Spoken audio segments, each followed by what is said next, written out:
The artificial atmosphere of Kepler Station hummed with the recycled breath of 50,000 beings from across the galaxy. Marcus Rodriguez stepped through the airlock, his marine dress blues crisp, despite the 3-week journey from Earth. The station's gravity felt wrong, too light, too easy, like walking on the moon during training exercises. Everything about this place screamed artificial, from the perfectly filtered air to the soft blue lighting designed to accommodate the visual spectrums of dozens of species. Marcus had volunteered for this assignment not out of any burning desire to explore the stars, but because someone had to represent humanity in the Galactic Federation's military exchanges. Earth had been part of the Federation for exactly 18 months, and the brass back home wanted to show that humans could hold their own among the stars. They picked Marcus because his record spoke for itself. 3 tours in Afghanistan, 2 in Syria, decorated veteran of conflicts most civilians preferred to forget. If anyone could handle whatever the galaxy threw at them, it would be a Marine who'd already proven himself in the worst places Earth had to offer. The docking bay stretched out before him like a metal cavern, filled with ships of designs that defied everything he'd learned about aerodynamics. Some looked like crystalline flowers, others resembled geometric nightmares that hurt to look at directly. The beings moving between them were equally diverse: tall, short, scaled, furred, some floating rather than walking, others moving on more legs than seemed practical. Marcus had studied the files during the journey, memorizing the names and basic characteristics of the major Federation species, but seeing them in person was different. The files couldn't capture the way the Vrexen trader's tentacles writhed constantly, or how the crystalline sylph seemed to ring like bells when they moved. His orders were simple. Report to Commander Thex of the Federation Military Police, undergo standard integration protocols, and represent humanity with honor. What that meant in practice, nobody had been entirely clear about. The Federation military was more of a peacekeeping force than a fighting unit, at least according to the briefings. Most conflicts were resolved through negotiation, economic pressure, or demonstrations of technological superiority. Actual warfare was apparently so rare that many Federation species had evolved past the need for dedicated warriors. Marcus found this hard to believe. But then again, he'd found a lot of things about the Federation hard to believe. A civilization that spanned half the galaxy without significant internal conflicts? Species that had voluntarily given up their sovereignty to join a collective government? It sounded too good to be true, which in Marcus's experience usually meant it was. The Marine made his way through the docking bay, following the signs written in the dozen most common Federation languages. His translator, implant, a piece of technology that still made him uncomfortable, fed him the meanings directly into his auditory cortex. The sensation of understanding words he'd never heard before was deeply unsettling, like having someone else's thoughts dropped into his head. He passed groups of Federation military personnel, easily identifiable by their flowing grey uniforms that seemed to ripple like liquid metal. They moved with the casual confidence of beings who'd never had to worry about someone trying to kill them. Their equipment was sleek, minimalist, designed more for crowd control and ceremonial functions than actual combat. Marcus had seen parade ground soldiers before, and these beings had that same soft look around the edges. The corridor leading to the military quarter was wide enough to accommodate the largest Federation species, with moving walkways that adjusted their speed based on the user's natural gait. Marcus stepped onto one and let it carry him toward his destination, watching the other travelers with professional interest. Every instinct he'd developed over years of conflict told him these beings were prey, not predators. They moved without watching their surroundings, spoke without considering who might be listening, clustered together without thought, for fields of fire or escape routes. It was like watching civilians at a shopping mall, not military personnel in what was supposedly a strategic installation. The military quarter was marked by more serious security, force fields that scanned each individual before allowing passage, automated weapons platforms that tracked movement with mechanical precision, guards in powered armor that looked like it could stop anything short of a direct hit from a tank. But even here, the security felt reactive rather than proactive, designed to respond to threats rather than prevent them. Marcus presented his credentials to the scanning array and waited while invisible systems verified his identity, his authorization, and probably his breakfast choices for the past week. The Federation's technology was impressive, he had to admit, but it all felt sterile, safe, designed by beings who'd never had to worry about someone trying to kill them with a sharpened stick and pure determination. The checkpoint cleared him with a soft chime, and the force field dissolved to allow passage. Beyond lay the heart of the Federation's military presence on Kepler Station, a complex of offices, briefing rooms, and training facilities that looked more like a university campus than a military installation. Everything was clean, bright, optimized for comfort and efficiency rather than defense. Commander Thex's office was exactly what Marcus had expected. Spacious, well-lit, with a view of the station's central hub through a massive transparent aluminum window. The commander himself was a Crozon, one of the Federation's founding species, tall, reptilian, with the kind of natural authority that came from 3,000 years of ruling the galaxy. His scales were a deep green with silver highlights, and his eyes were the color of liquid gold. When he spoke, his voice carried the weight of absolute certainty. "Sergeant Rodriguez," Thex said, not looking up from the holographic displays floating above his desk. "Your reputation precedes you. 3 commendations for valor, 2 for leadership under fire, 1 for..." He paused, accessing additional files with a gesture. "Neutralizing 17 hostile combatants during a single engagement with only a combat knife and what your reports describe as aggressive negotiations." Marcus stood at attention, saying nothing. The commander was clearly trying to establish dominance, a power play he'd seen from officers throughout his career. The best response was usually to let them finish their performance and then get down to business. "The Federation military operates differently than your Earth forces," Thex continued, finally looking up from his displays. "We are peacekeepers, not warriors.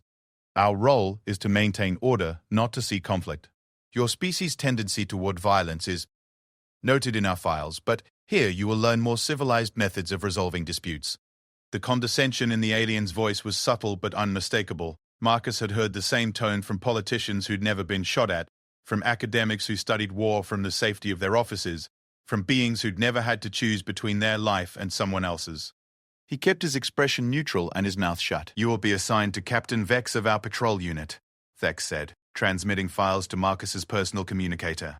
"Your duties will primarily involve crowd control, routine inspections, and maintaining visible security presence. Nothing that should tax your particular skill set." Marcus accepted the assignment with a crisp, "Yes, sir," but inside he was already cataloging everything wrong with this situation. These beings thought they understood violence because they had weapons that could glass a planet. They mistook the absence of war for the absence of conflict. Technology for strength, order for safety. They were about to learn the difference.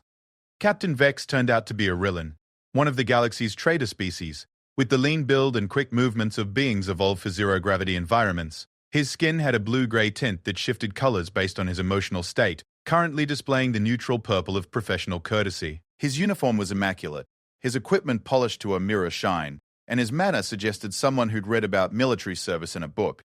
"Sergeant Rodriguez," Vex said, extending a hand in the human gesture of greeting he'd obviously practiced. "I understand you come from a militarily active world. I hope you'll find our methods more refined than what you're accustomed to." The patrol unit consisted of 6 beings from 5 different species, all carrying equipment that looked more suited for scientific research than law enforcement. Their weapons were designed to stun, contain, or disable rather than kill, operating on the assumption that all conflicts could be resolved without permanent harm to any party.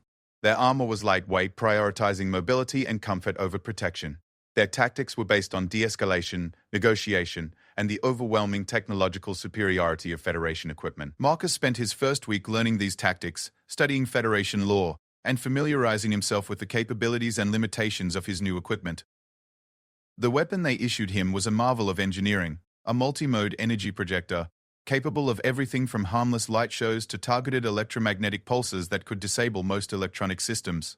It was also completely inadequate for any serious fight, lacking both the stopping power and the reliability of the weapons he was used to.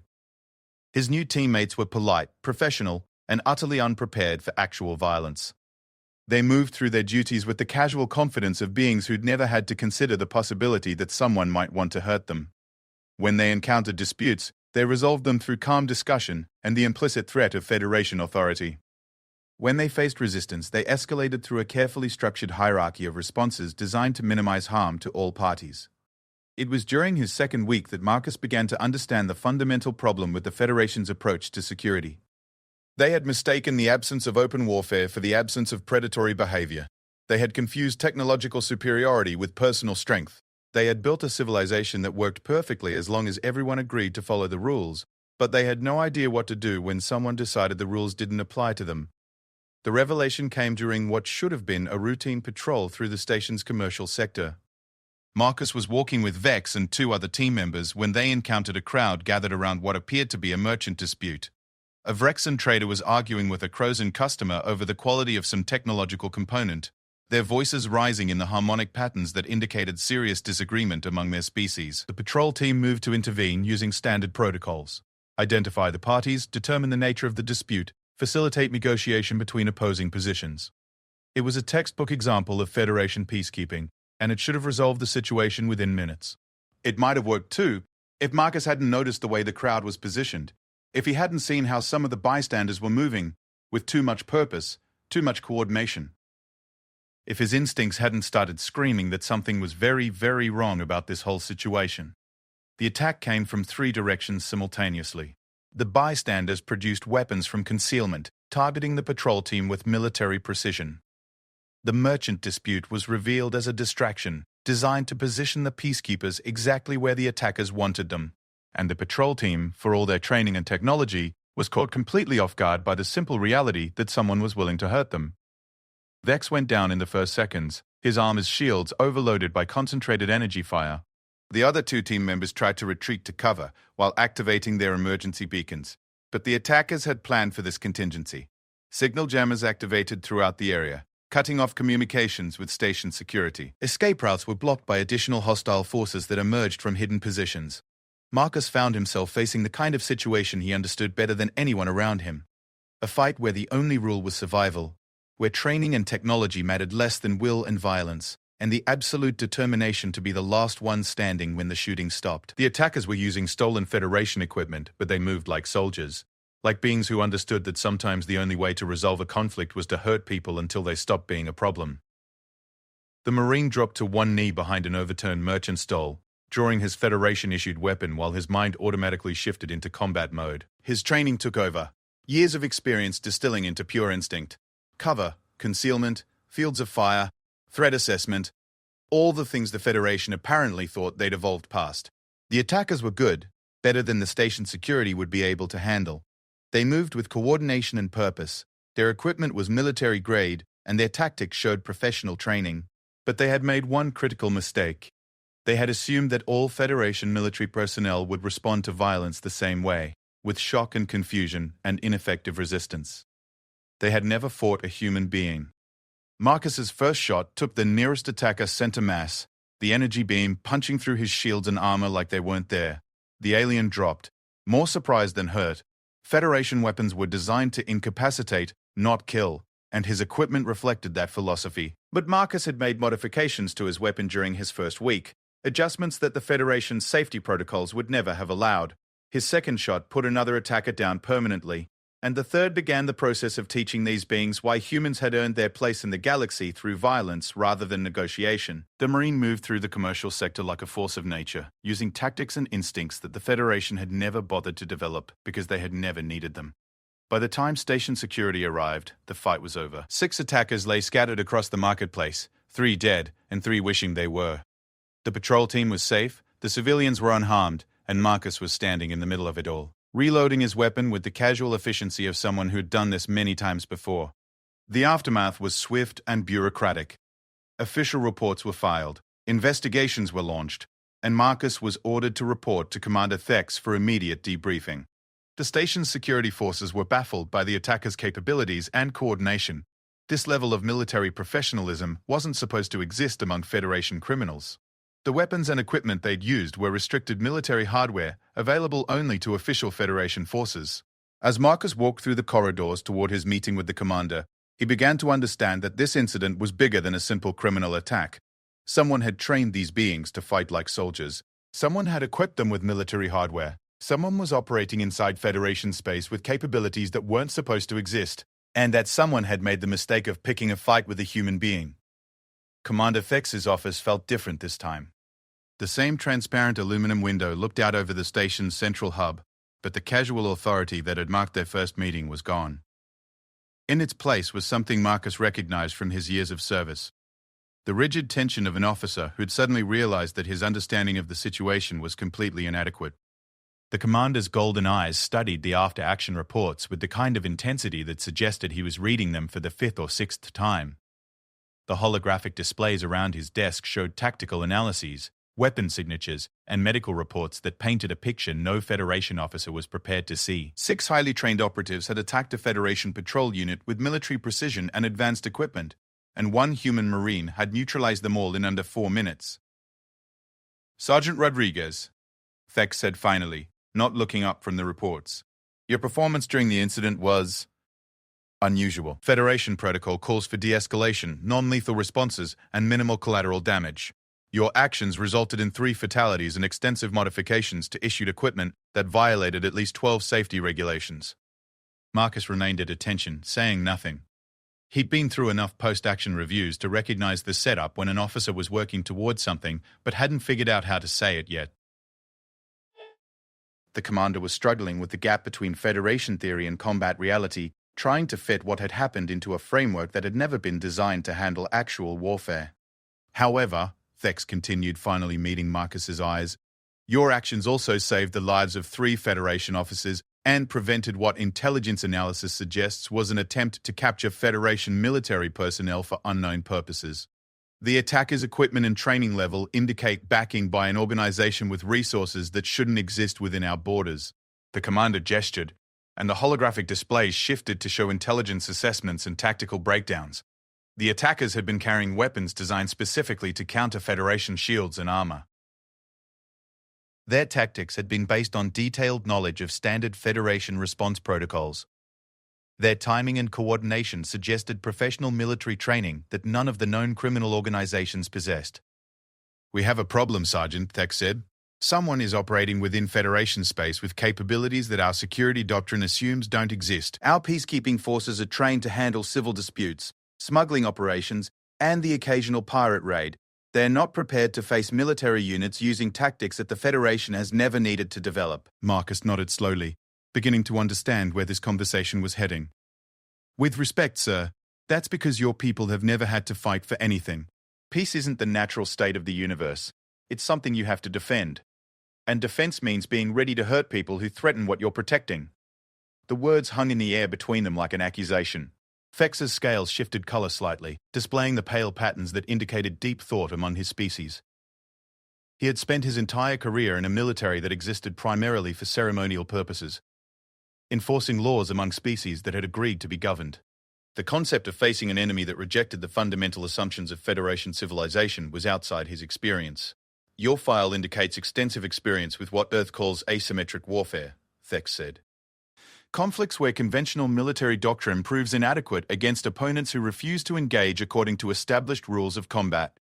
The Federation has no equivalent concept because we have never faced opponents who rejected our authority." Marcus relaxed slightly, recognizing that they were finally having the conversation that mattered. "Sir, if you're asking whether I think this was an isolated incident, the answer is no. Professional soldiers don't waste that kind of training and equipment on a single patrol unit unless they're testing something. They wanted to see how Federation forces respond to military-grade opposition. Now they know." The implications were clear, and from the way Thex's scales continued to shift color, the commander understood them. If hostile forces were operating within Federation space with military capabilities, the peacekeeping doctrine that had maintained order for 3 millennia was suddenly inadequate. The Federation needed warriors, not just peacekeepers, and they needed them quickly. "I'm authorizing the formation of a specialized response unit," Thex said after a long moment. "Personnel selected from Federation forces with the most relevant combat experience, equipped with modified hardware designed for military rather than peacekeeping operations. You will serve as tactical advisor and primary instructor." Marcus considered the offer carefully. Training alien soldiers to fight like humans was a challenge that went beyond simply teaching tactics or weapons handling. The species that made up the Federation had evolved in different environments, developed different social structures, and approached violence in fundamentally different ways. Some were naturally aggressive, others were instinctively cooperative, and a few were so far removed from predatory behavior that they struggled with the concept of intentionally harming another being. "Sir, I'll need complete authority over training protocols and equipment selection," Marcus said. "Federation doctrine is built around assumptions that don't apply in actual combat. If you want these beings to survive contact with military opposition, they need to learn to think like predators, not peacekeepers." Tex hesitated, clearly uncomfortable with the implications of what Marcus was suggesting. The Federation's entire civilization was built on the principle that intelligent beings could resolve their differences through reason and negotiation. The idea of training soldiers to think like predators went against 3,000 years of social evolution. But the evidence was undeniable. Hostile forces with military capabilities were operating within Federation space, and the current security doctrine was inadequate to deal with them. The choice was between adapting to the reality of warfare or watching Federation forces continue to be outmaneuvered by enemies who understood violence better than they did. Granted, Dex said finally. Select your personnel from available Federation forces. You have unlimited access to equipment and facilities. Make them ready for combat, Sergeant. The Federation may depend on it. The next 2 weeks were a revelation for everyone involved. Marcus had requested volunteers from Federation forces stationed throughout the sector, specifically looking for individuals with prior exposure to violence or conflict situations. What he got was a collection of beings who had never faced a serious fight in their lives, but who had the intelligence and adaptability to learn if they were taught properly. His core team consisted of 12 individuals from 8 different species.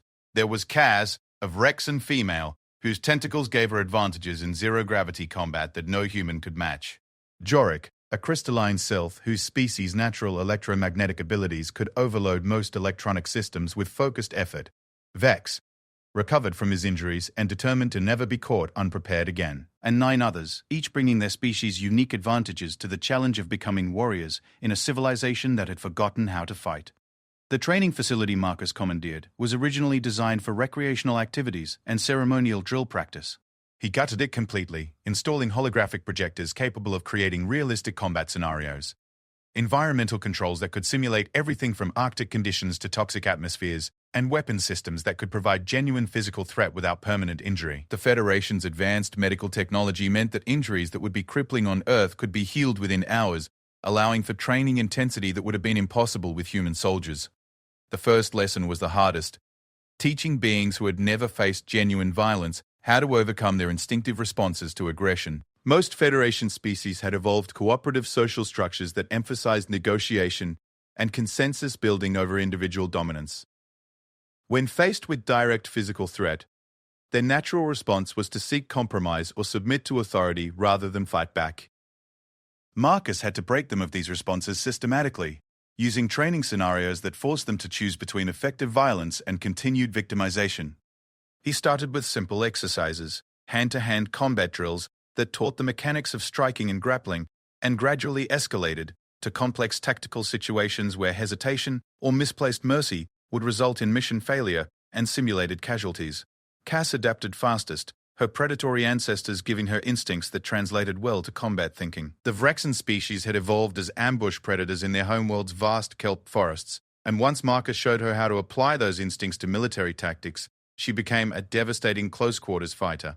Her tentacles could manipulate multiple weapons simultaneously, allowing her to lay down suppressing fire while preparing grenades or accessing equipment that would require human soldiers to stop shooting. Jorik struggled with the concept of causing intentional harm, until Marcus reframed combat as a form of problem-solving that happened to involve violence. The Sylph species approached challenges through logic and analysis, and once Jorik understood that combat was simply another type of puzzle to be solved, his species' natural abilities made him invaluable for electronic warfare and tactical analysis. His electromagnetic fields could disable enemy weapons and sensors while providing real-time battlefield intelligence through resonance detection. Vex brought leadership skills and tactical coordination that proved essential for unit cohesion.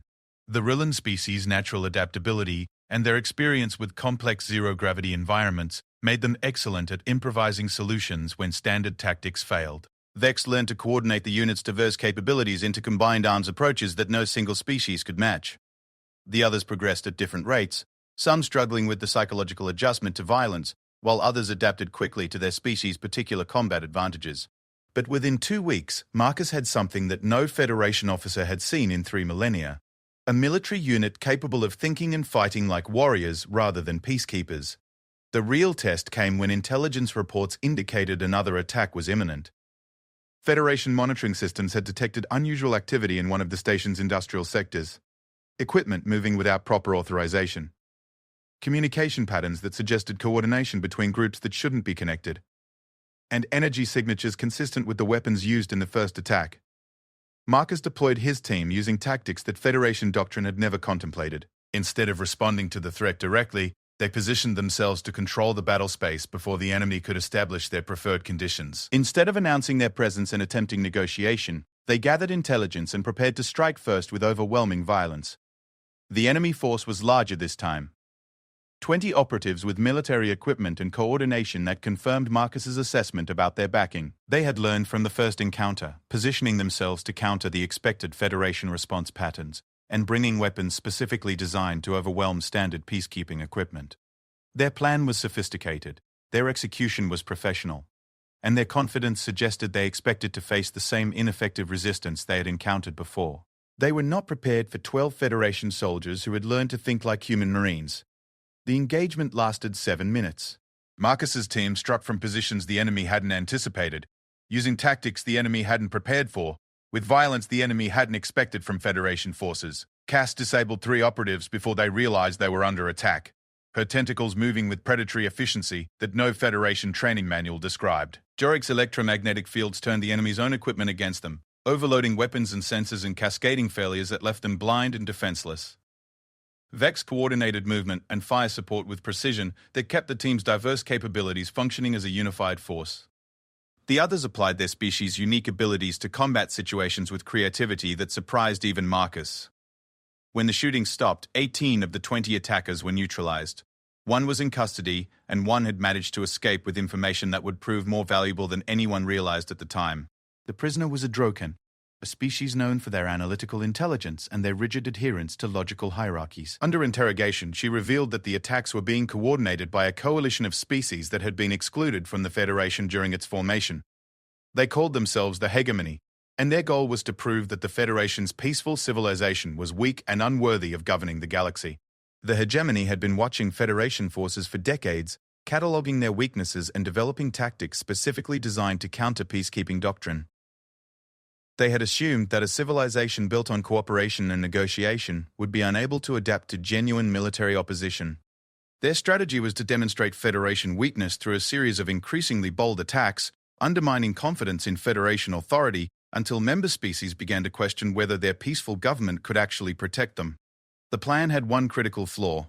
It was based on the assumption that the Federation was incapable of learning to fight. The Hegemony's intelligence files contained detailed analyses of every Federation species' combat capabilities, psychological profiles that explained their reluctance to engage in violence, and tactical assessments that consistently underestimated their ability to adapt to military threats.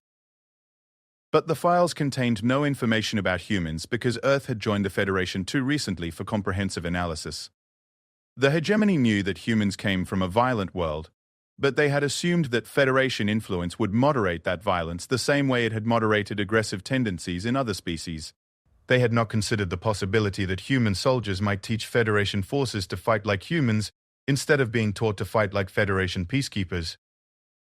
Marcus read the intelligence reports with growing understanding of the larger strategic situation. The Hegemony had been planning this campaign for years, building their forces and developing their capabilities, while the Federation remained unaware of the threat. They had ships, weapons, and soldiers positioned throughout Federation space, ready to launch coordinated attacks that would overwhelm the peacekeeping forces and demonstrate Federation weakness to the galaxy. But they had built their entire strategy around fighting an enemy that no longer existed. Marcus's training program was already being expanded throughout the sector, with Federation officers requesting human advisors and combat training for their personnel. The 12 soldiers who had fought in the industrial sector were being deployed to other stations and ships as instructors, spreading human tactical doctrine through Federation forces with the speed that only a civilization-threatening crisis could generate. The Hegemony was about to discover that they had made a fundamental miscalculation about the nature of their enemy. The Federation was no longer a collection of peaceful species protected by technological superiority and the assumption of universal cooperation. It was becoming something new, something that combined the Federation's resources and diversity with humanity's understanding of violence and war. And when that transformation was complete, the Hegemony would learn why humans had spent their entire evolutionary history fighting wars that would have destroyed any other species, and why they had not only survived, but thrived in an environment where violence was the ultimate arbiter of survival. The intelligence briefing took place in a secure conference room 3 levels below Commander Fex's office, in a section of Kepler Station that most of its inhabitants never knew existed. The walls were lined with quantum encryption fields that could prevent any form of electronic surveillance, and the attendees represented the highest levels of Federation command structure in the sector. Marcus sat at one end of the conference table, still wearing his modified marine utilities instead of Federation dress uniform. Around him were arranged the beings who commanded the Federation's military response to the hegemony threat. Admiral Korth, whose species had contributed the Federation's most advanced ship designs. General Voss, representing the Federation's ground forces. Commander Zane, head of intelligence operations. And Commander Thex, whose tactical analysis had become essential to understanding the new paradigm of warfare. The holographic display in the center of the table showed a three-dimensional map of Federation space, with red markers indicating confirmed hegemony positions and yellow markers showing areas where hostile activity was suspected. The pattern was clear and deeply troubling. The hegemony had positioned forces throughout Federation territory, with concentrations near critical infrastructure, major population centers, and strategic resource locations. Latest intelligence confirms that the hegemony has been preparing this campaign for at least 15 years, Commander Zane reported, her crystalline sylph features resonating with harmonic patterns that indicated serious concern.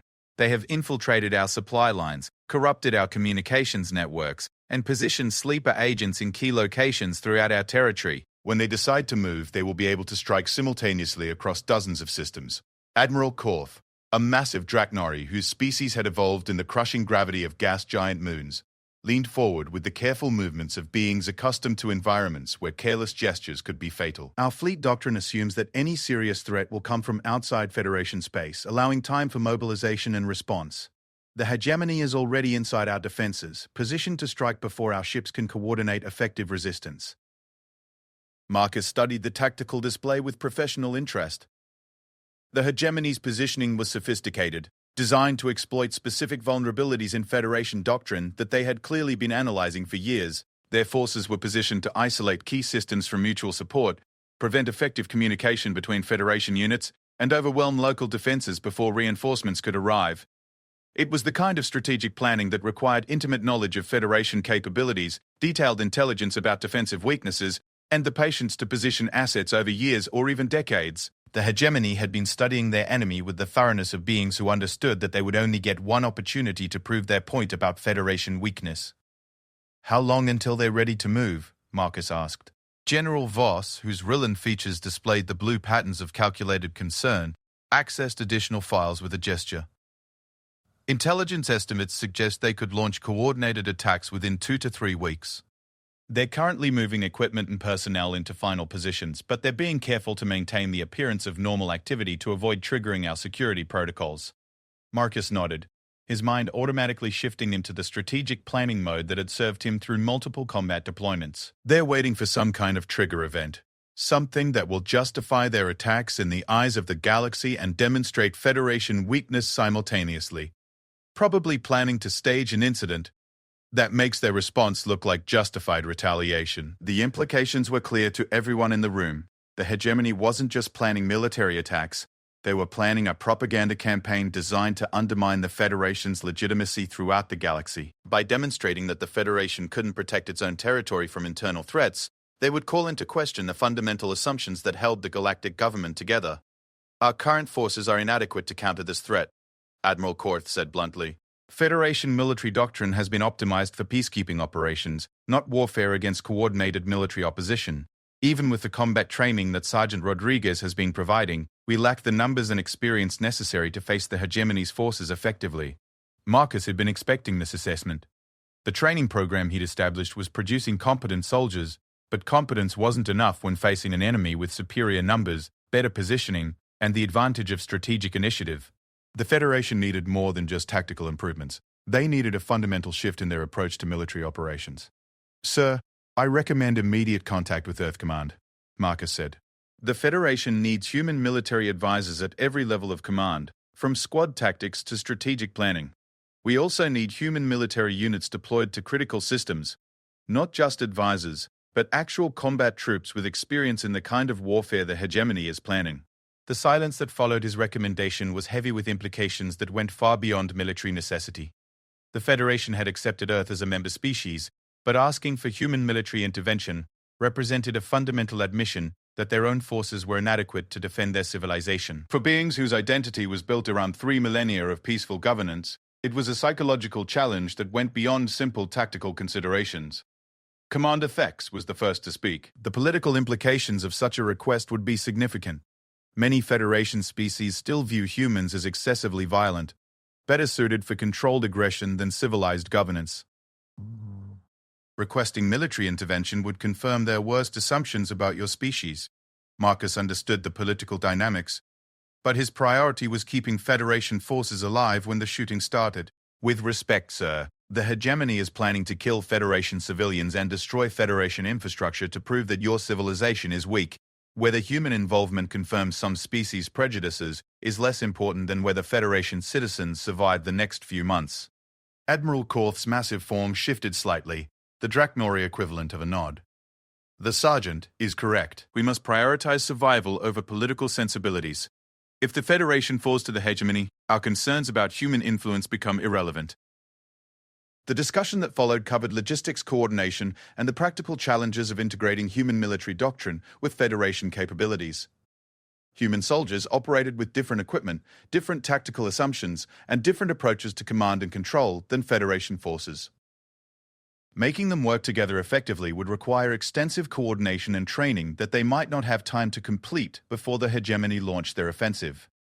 But there were also advantages to human involvement that went beyond simple combat effectiveness. Human military doctrine was based on the assumption that any conflict could escalate to total warfare, meaning that human soldiers were trained to operate independently when communications failed, to improvise solutions when standard equipment was unavailable, and to continue fighting effectively even when their command structure was disrupted. These capabilities were exactly what the Federation needed when facing an enemy that planned to attack their communications, isolate their forces, and overwhelm their command structure with simultaneous strikes across multiple systems. Human soldiers wouldn't just provide additional firepower. They would provide the doctrinal flexibility that Federation forces lacked. The meeting ended with authorization for immediate contact with Earth Command, requesting emergency deployment of human military units to critical Federation systems. The message would take weeks to reach Earth through normal communication channels, but Admiral Korth revealed that the Federation maintained emergency quantum communication links that could deliver the request within hours. Marcus spent the next day preparing detailed briefings about Federation capabilities, hegemony tactics, and the strategic situation that human forces would face when they arrived. His analysis painted a picture of a conflict that would test both Federation technology and human military doctrine in ways that neither had experienced before. The hegemony forces were equipped with weapons and defenses specifically designed to counter Federation technology, but they had no experience fighting opponents who combined Federation resources with human tactical thinking.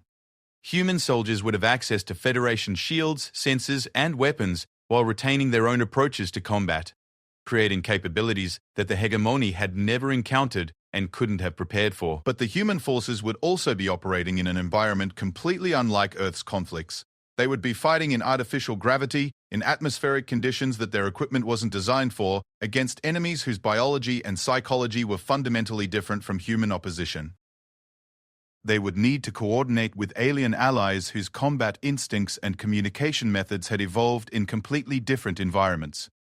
The response from Earth Command arrived 18 hours after the request was transmitted, carried by quantum communication arrays that represented the Federation's most advanced technology. The message was brief, professional, and exactly what Marcus had hoped to hear. Human military units were already being mobilized for deployment to Federation space, with the first ships scheduled to arrive within 5 days. The deployment included a full Marine expeditionary unit with space-capable equipment, a special operations task force trained in unconventional warfare, and a command element experienced in joint operations with non-human forces. The total force represented over 3,000 human soldiers with combat experience, advanced equipment, and tactical doctrine specifically adapted for the kind of warfare the hegemony was planning. But the message also included information that changed Marcus's understanding of Earth's relationship with the Federation. Human intelligence services had been monitoring hegemony activities for months, tracking their military buildup, and analyzing their strategic objectives. Earth had been preparing for this conflict even before the Federation realized it was coming.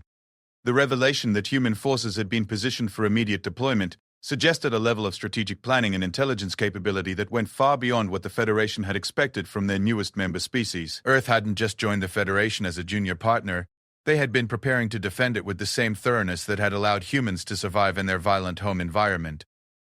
Marcus realized that the hegemony wasn't just facing Federation forces trained by humans, they were facing a coordinated defense that combined Federation technology with human strategic thinking at the highest levels. Earth Command had been planning for exactly this scenario, developing tactics and positioning forces to counter threats that the Federation hadn't even recognized yet. The next few days passed in a blur of preparation and coordination.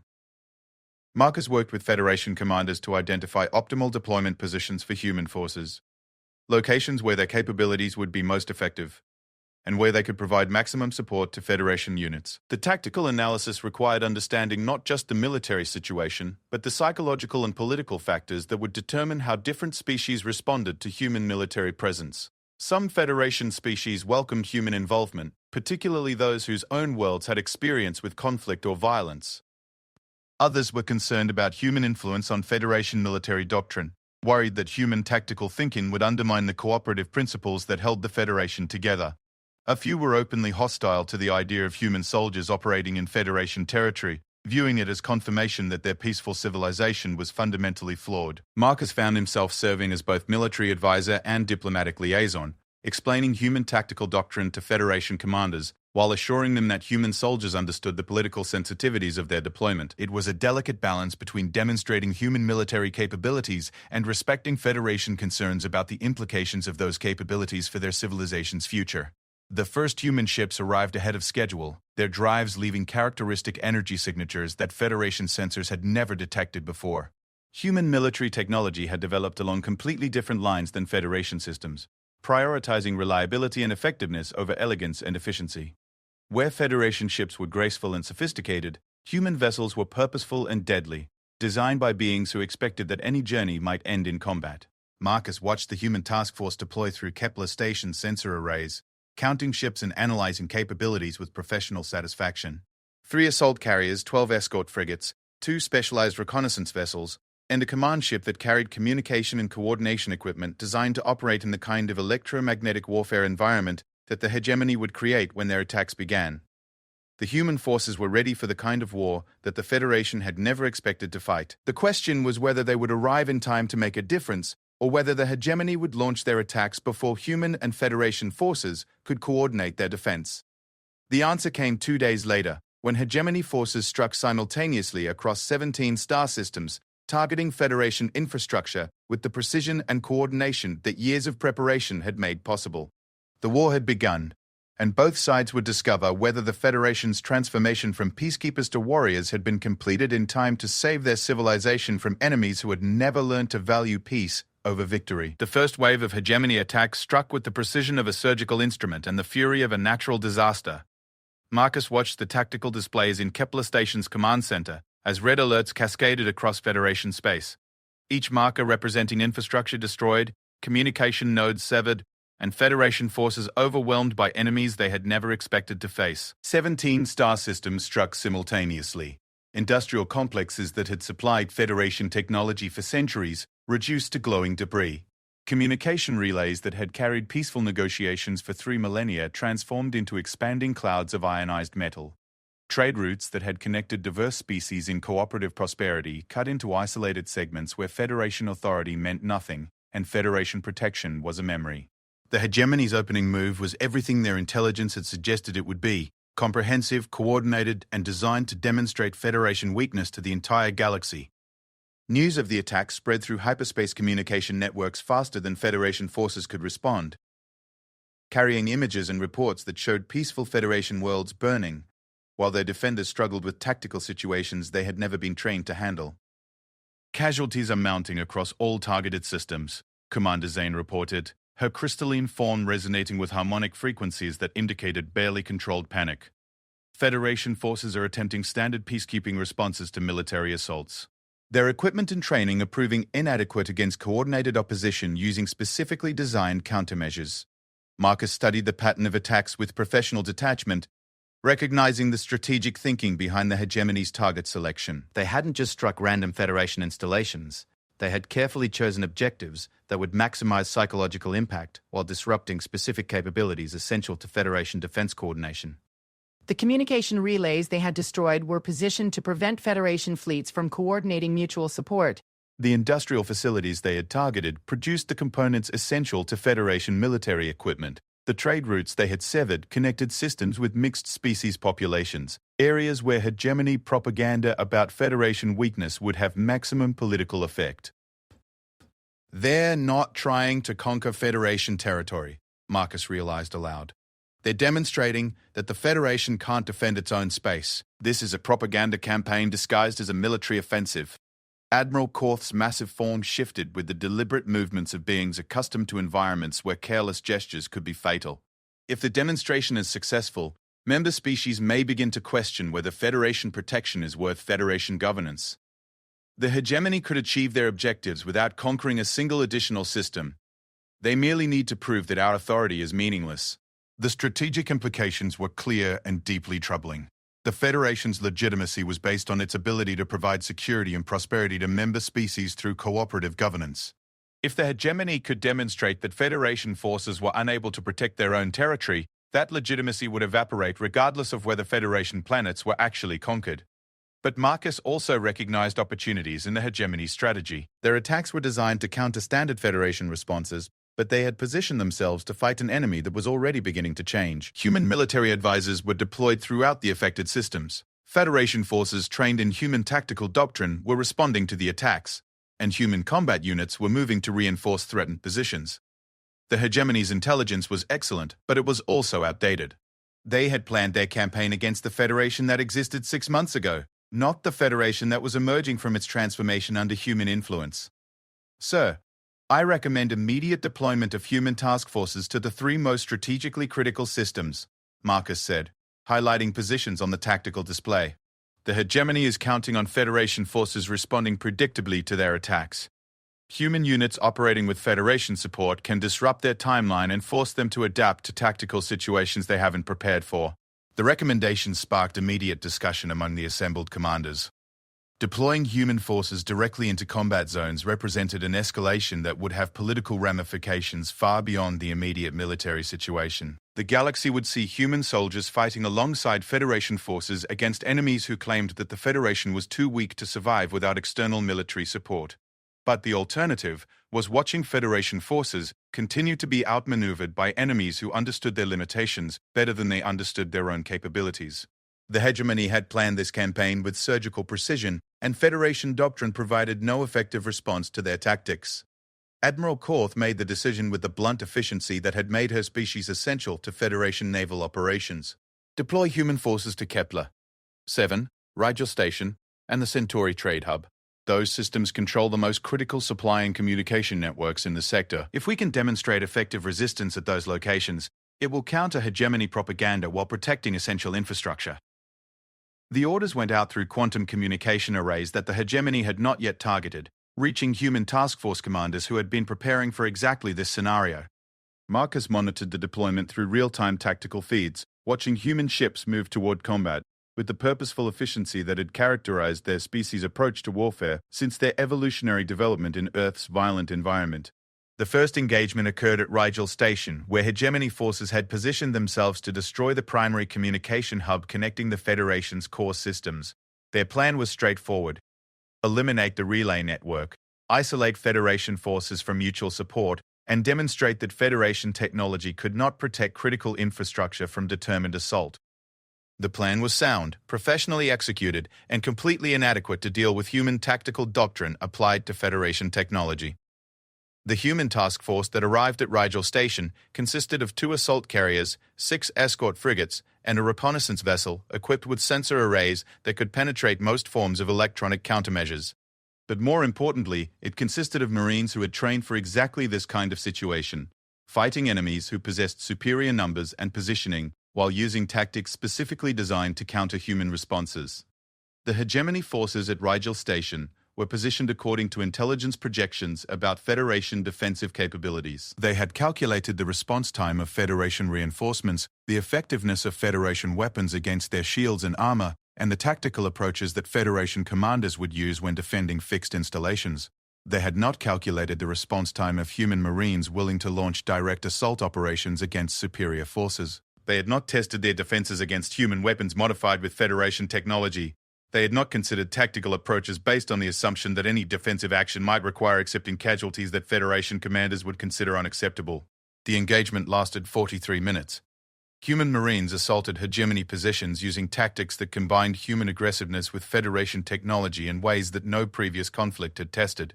Federation shield-powered human weapons that could penetrate defenses designed to counter standard Federation equipment. Human tactical doctrine provided solutions to tactical problems that Federation training had never addressed. When the shooting stopped, Rigel Station's communication arrays were intact. 17 hegemony vessels had been destroyed or disabled, and the survivors were transmitting surrender requests in patterns that suggested they had never expected to face military resistance that exceeded their own capabilities. The victory at Rigel Station sent shockwaves through both Federation and hegemony command structures, but for completely different reasons. Federation commanders were astonished by the effectiveness of human tactical doctrine when applied to their technology and strategic situation. Hegemony commanders were horrified by the discovery that their carefully planned campaign was based on intelligence assessments that no longer reflected their enemy's capabilities. Marcus monitored the tactical communications from all three targeted systems, watching as similar scenarios played out across the sector. At Kepler, 7 human special operations forces neutralized hegemony infiltrators using electronic warfare capabilities that combined human tactical thinking with Federation sensor technology. At the Centauri Trade Hub, human and Federation forces coordinated defensive operations that demonstrated capabilities no hegemony intelligence assessment had predicted. But the most significant engagement occurred at a system the hegemony hadn't targeted directly: the Vega colony, where a hegemony task force had positioned itself to intercept Federation reinforcements moving toward the primary battle zones. The hegemony commanders assumed they would face standard Federation fleet elements using predictable tactical approaches against opponents who understood their capabilities and limitations.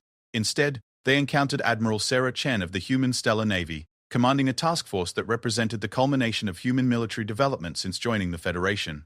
Chen's ships carried weapons that combined human design principles with Federation energy technology, shields that used Federation defensive systems powered by human fusion reactors, and sensors that merged human tactical analysis with Federation detection capabilities. The engagement at Vega demonstrated what happened when human strategic thinking was applied to Federation technology without the constraints of Federation tactical doctrine. Chen's task force operated with levels of coordination, aggressiveness, and tactical flexibility that the hegemony had never encountered in their analysis of Federation capabilities. The hegemony force was destroyed completely, with no survivors to report on the capabilities they had faced. But the tactical recordings captured by Federation monitoring stations told a story that changed both sides' understanding of what the war would become. Human commanders operating Federation technology could achieve tactical effects that neither human nor Federation forces could accomplish independently. Marcus watched the reports flow in from across the sector, recognizing the moment when a military campaign shifted from one paradigm to another. The hegemony had planned to demonstrate Federation weakness through a series of coordinated attacks against unprepared opposition. Instead, they had provoked a response that revealed capabilities they had never anticipated facing. The Federation was no longer the peaceful civilization that the hegemony intelligence assessments had analyzed. It had become something new: a cooperative society protected by warriors who understood violence at levels that the galaxy's other civilizations had never achieved. The hegemony's propaganda campaign about Federation weakness was being answered by tactical demonstrations that proved exactly the opposite. But Marcus also understood that the hegemony would adapt to these new realities with the same thoroughness they had shown in their original planning.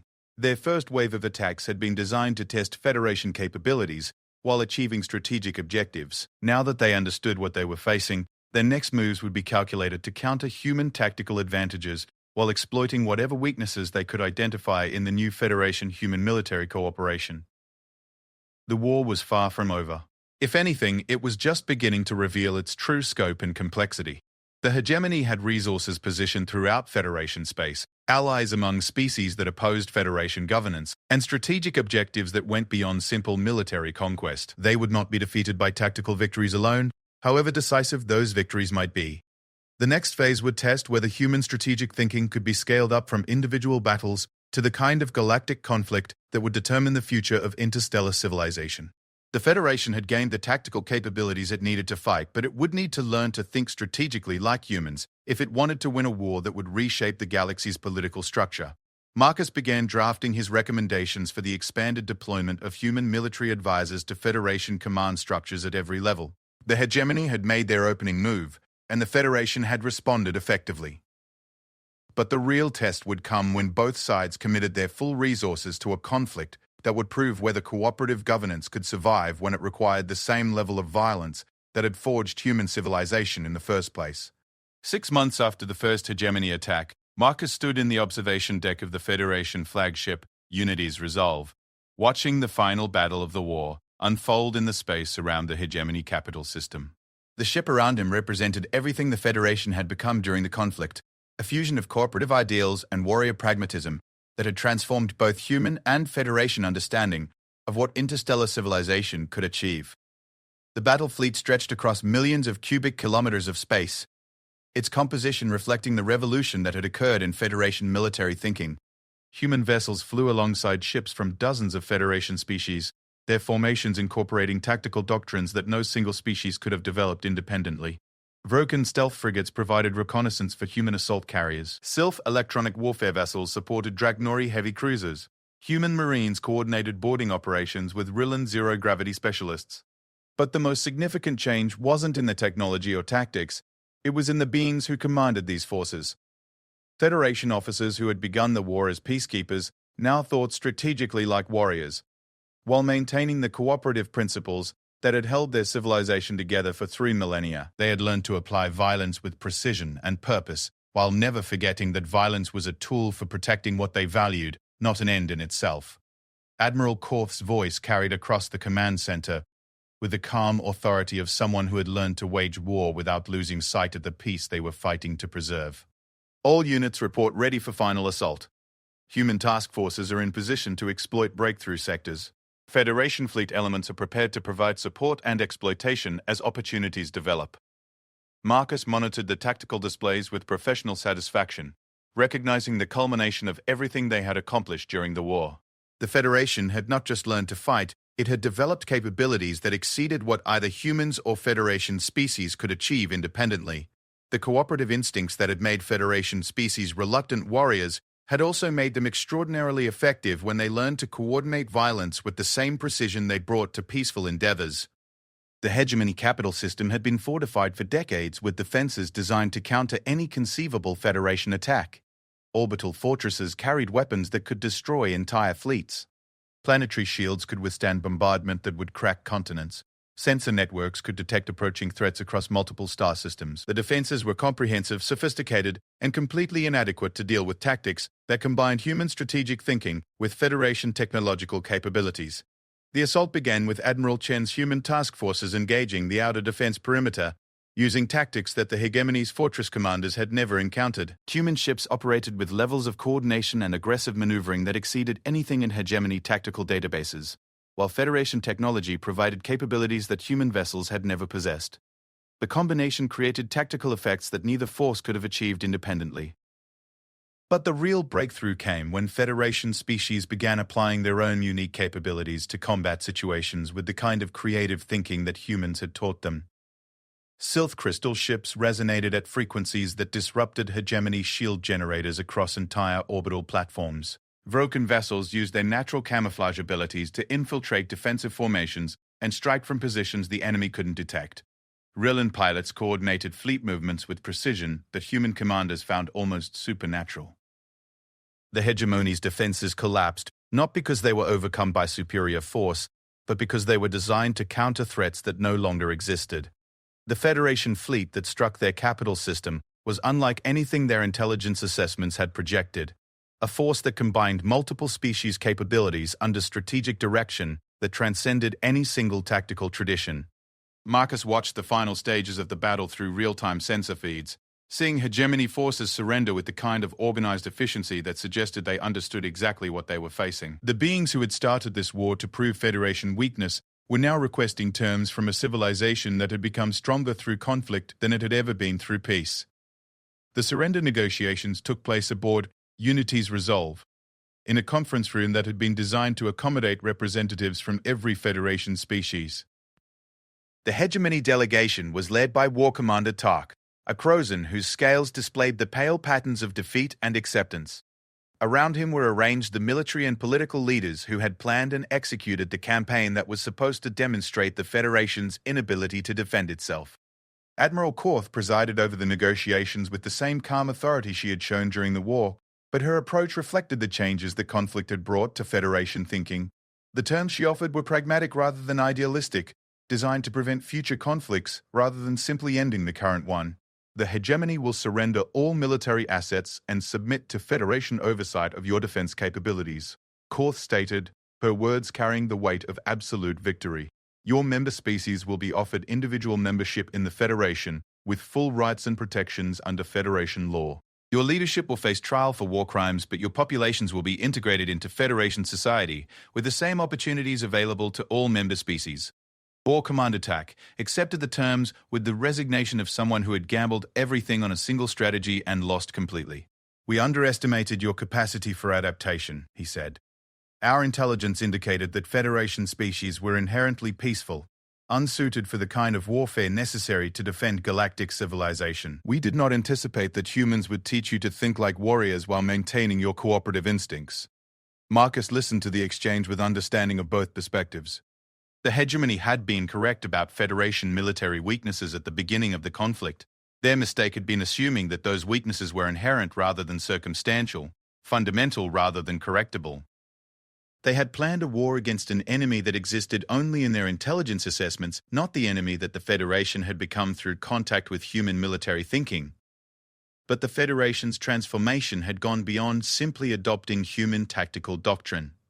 The cooperative instincts that had made Federation species effective at peaceful governance had also made them extraordinarily capable warriors once they understood how to apply those instincts to military situations.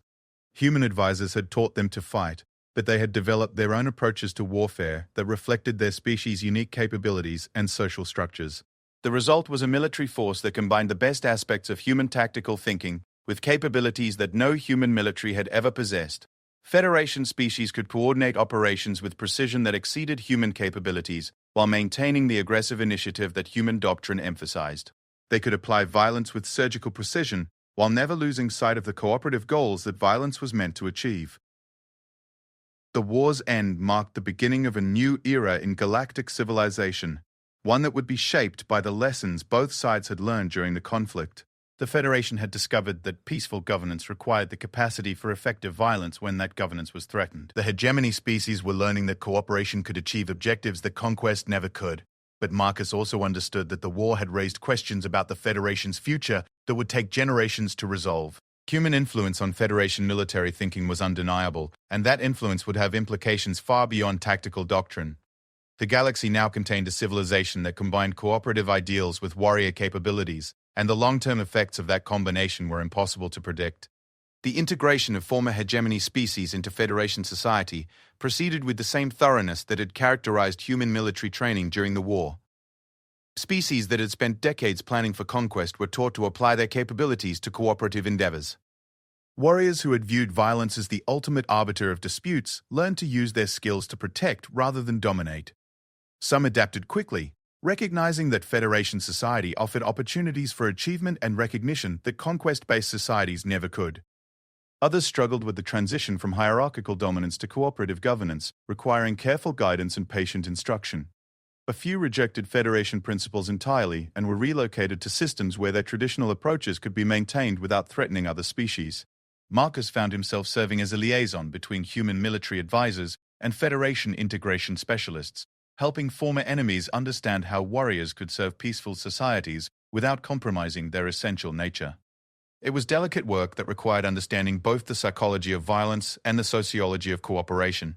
But it was also deeply satisfying work that addressed the fundamental questions about how diverse species could coexist in a galaxy where conflict was always possible. The process revealed insights about human nature that had implications far beyond military doctrine. Humans, it appeared, were uniquely suited to serve as bridges between peaceful and warlike civilizations because they had evolved to excel at both cooperation and conflict. Their social structures emphasized both individual achievement and group loyalty. Their technology served both constructive and destructive purposes with equal efficiency. Their psychology allowed them to switch between peaceful and violent modes of thinking as circumstances required. These characteristics made humans valuable not just as military advisors, but as mediators between species with incompatible approaches to governance and conflict resolution. The Federation began deploying human diplomats and integration specialists throughout their territory, using human understanding of violence to help former enemies transition to peaceful coexistence. Years later, Marcus stood again in Commander Fex's office on Kepler Station, watching the central hub through the same transparent aluminum window that had overlooked his first meeting with Federation authority. The station looked the same flowing architecture, the same diverse population, the same atmosphere of cooperative prosperity that had characterized Federation civilization for millennia. But everything fundamental had changed. The beings moving through the corridors included former hegemony species working alongside Federation citizens. The security forces included human military advisors training with Federation peacekeepers. The technology combined human and Federation innovations in ways that neither civilization could have achieved independently. Most importantly, the entire civilization had learned to think strategically about threats and opportunities in ways that peaceful societies had never needed to develop. The Federation remained committed to cooperation and negotiation as the preferred methods of resolving disputes, but they also maintained military capabilities that could respond effectively when those methods failed. The galaxy is more stable now than it has been in centuries, Fex observed, his golden eyes reflecting the satisfaction of someone whose civilization had survived an existential threat and emerged stronger. The integration of human military thinking with Federation cooperative principles has created a model of governance that other civilizations are beginning to adopt. Peace protected by strength rather than peace through weakness. Marcus nodded, understanding that they had accomplished something unprecedented in galactic history. The Federation had learned to wage war without becoming warlike, to apply violence without being corrupted by it, to protect their ideals through methods that their ideals had never contemplated. It was a transformation that would have implications for every civilization in the galaxy, human and alien alike. The war had ended with victory for the Federation, but its real significance was the proof that cooperative civilizations could learn to defend themselves without abandoning the principles that made cooperation worthwhile. The galaxy now had an example of how diverse species could work together to achieve both peace and security, how warriors and peacemakers could serve the same objectives through different methods. And at the center of that transformation were human beings who had taught the galaxy that violence and cooperation were not opposites but complementary aspects of any civilization that intended to survive in a universe where peace was always temporary and strength was always necessary. The Marine who had started this journey by volunteering for an exchange program with peaceful aliens had become the architect of a revolution that would reshape galactic civilization for generations to come. But perhaps most importantly, he had proven that humans could serve as bridges between different ways of understanding the universe, helping diverse species learn from each other without losing what made each of them unique. The Federation's transformation was complete, but its implications were just beginning to unfold across a galaxy that was learning new ways to balance the eternal tension between cooperation and conflict, peace and war, the ideals that civilizations aspired to, and the realities they had to navigate to survive.